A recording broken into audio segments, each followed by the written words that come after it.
judges. My partner and I affirm the resolution the United States should substantially increase its military presence in the Arctic.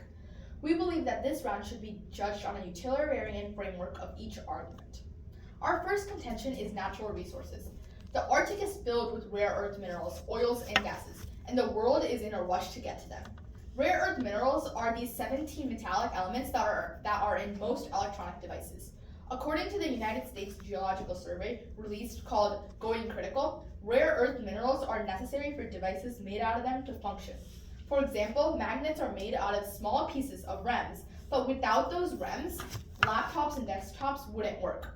The importance of rare earth minerals isn't prioritized as much as oils and gases, but looking into depth, it is actually one of the main reasons countries are scrambling to control as much of the Arctic as possible. In addition to the fact that REMs are severely needed, our current supply of the REMs are under the control of China.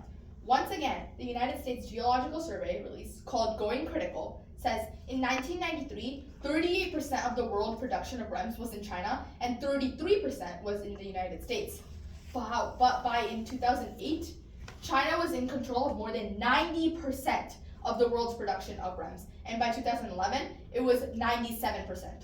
As you heard, China is basically controlling the entire REM industry. And if we don't increase our Arctic presence, we could face a critical hit to our economy when we feud with China.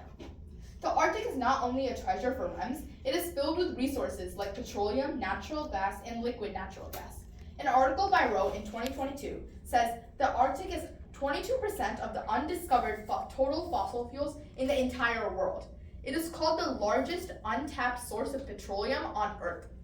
This shows that the Arctic isn't just a place with minimal resources. It is an entire ecosystem in which the controller will have access to unmeasurable amounts of oil and gas, REMs, fishing, and trade routes. Our second contention is military readiness. The Arctic has no doubt become a geological hotspot for resources and trade. Many different countries like the United States, Russia, and China want to control as much of the Arctic as possible because of their ideals.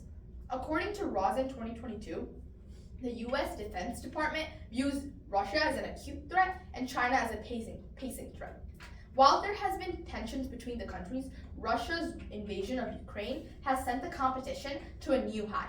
Later, Russia declared the militarization of its fishing fleet and maritime vessels. In a very recent article by Sharma in 2023, it says China has stated it wishes to become a polar superpower by 2030.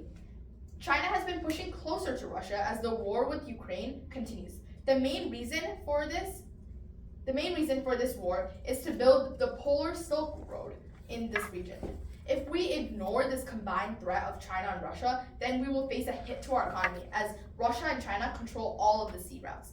One of the other reasons that China has been getting very close with Russia is because China's distance from the Arctic is a lot more than Russia's, and Russia has thin resources because of the Ukrainian war. So if they work together, we'll have a big issue.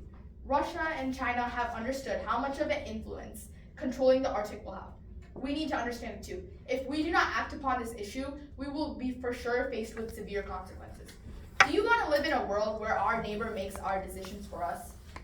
Or do you want to live in a world where we have the liberty to make our own choices? For freedom's sake, we urge a pro ballot. Thank you.